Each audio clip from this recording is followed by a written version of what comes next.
Hello, my name is Paul Stevers, and I'm going to introduce you to some new business opportunities that can help mitigate carbon emissions on a large scale. These opportunities have emerged due to advances in technology, growth of facilities for carbon storage, and increased availability of climate finance. For the purpose of this presentation, carbon emission reduction and removal from the outside air are both considered to be carbon mitigation measures. These business opportunities can be scaled globally.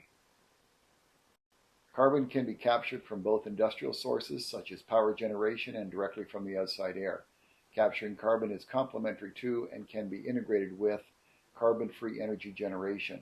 Once CO2 is captured, it can be utilized for a range of uses including vertical farming as well as being sequestered in the ground. Fortunately, there has been rapid progress in several complementary areas including carbon capture by a range of technology communities such as the key ones shown next. Here are 4 technology communities that have and are continuing to make considerable progress, but are largely operating independently of each other. This includes the direct air capture or DAC community, the carbon capture, utilization and storage or CCUS community, the energy storage community, and finally, the renewable energy community. In addition, there are several industrial clusters around the world that have or are developing carbon capture and storage capabilities. As a result, progress can now be further accelerated by companies taking the initiative to develop projects in collaboration with relevant technology communities and accessing available financing. This would result in a faster rate of development and scale-up of technologies to reduce carbon emissions. Shown next are some example technologies that have been developed and implemented by companies in these communities. The direct air capture or DAC community is growing quickly. Shown here are 4 DAC companies and their respective technologies. The first is Carbon Engineering's direct air capture solution, which captures carbon dioxide through a series of chemical reactions and returns the rest of the air to the environment. Then there is Climeworks DAC technology, which has recently commissioned the world's largest DAC system in Iceland. Next is Global Thermostat's DAC Plus solution, that can capture CO2 from both the outside air and a natural gas power plant.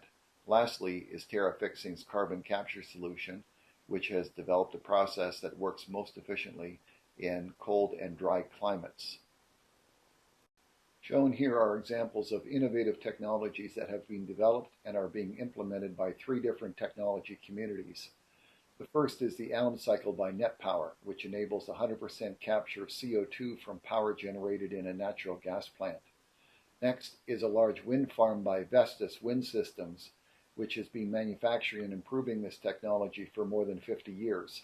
Finally, here is an energy storage technology by Enervenue, which has developed a low-cost version of the nickel hydrogen battery that has been used in space by NASA for more than 30 years. Enervenue indicates that it has a 30-year plus lifespan and can complete more than 30,000 full cycles without degradation or usage restrictions. Shown next are 2 example configurations of technologies that can produce reliable power to the local electric grid while creating substantial negative carbon emissions. This is the first example configuration.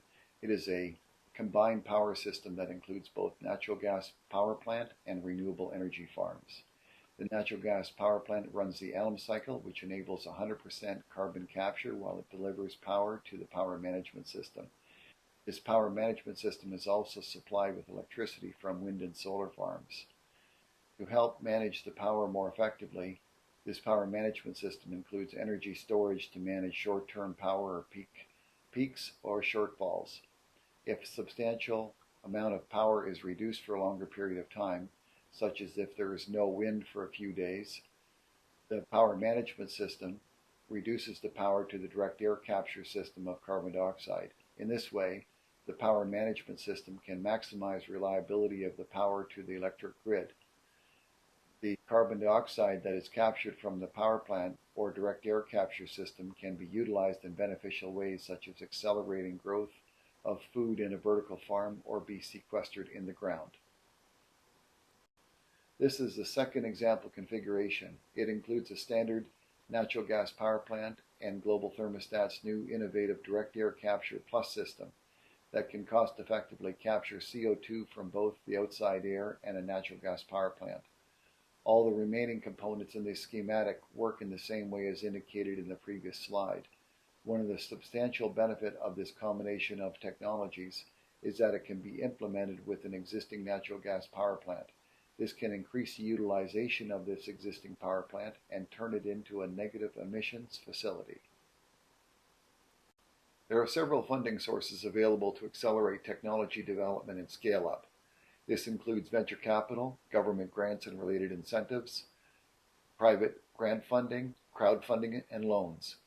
To help companies obtain capital to build a facility, online platforms like Pure Earth help facilitate long-term contracts for carbon that is expected to be captured and stored by this facility. As well, to make investments in substantial projects more attractive to investors, these projects can be refinanced with green bonds after they are operational and generating income. Shown here is a map of industrial clusters, which are located in many different areas of the world. Each cluster contains a group of industrial facilities and includes infrastructure to transport captured CO2 so it can be stored in the ground. In some cases, the CO2 is stored locally. In other cases, it is shipped to a different location where it is then stored. Most, if not all, industrial clusters welcome new participants to utilize the CO2 infrastructure.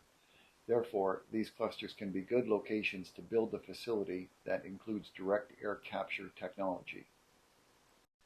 The cost of DAC is quite high at this time, but is declining quickly. For example, the cost of capturing and sequestering a metric ton of CO2 in the new plant by Climeworks in Iceland was reported to be in the range of $600 to $800. Some DAC companies are indicating to me that they expect to be able to capture CO2 for less than $100 per ton when their respective technology is being implemented on a commercial scale. Since there are now many companies in the DAC community developing and implementing technologies, organizations seeking to implement projects that will include DAC should explore all their options and select the best ones. To reduce the financial risk of their project and gain more understanding of their best options for DAC, it may make sense to include more than one DAC technology in an initial project. For your convenience, at the end of this presentation, I will provide a link to a web page that will include links to several companies that are developing DAC technologies. The combination of advancing technologies, declining costs of these technologies, new locations to cost-effectively store CO2, and the increased availability of funding is creating huge new business opportunities for individuals and companies. Therefore, we encourage you to learn about these opportunities and how you or your company can benefit from them. Once you decide on the best opportunity for you or your company, we encourage you to develop it in collaboration with relevant organizations, generate substantial profits, and help create a sustainable world for us all. Thank you for taking the time to view this video.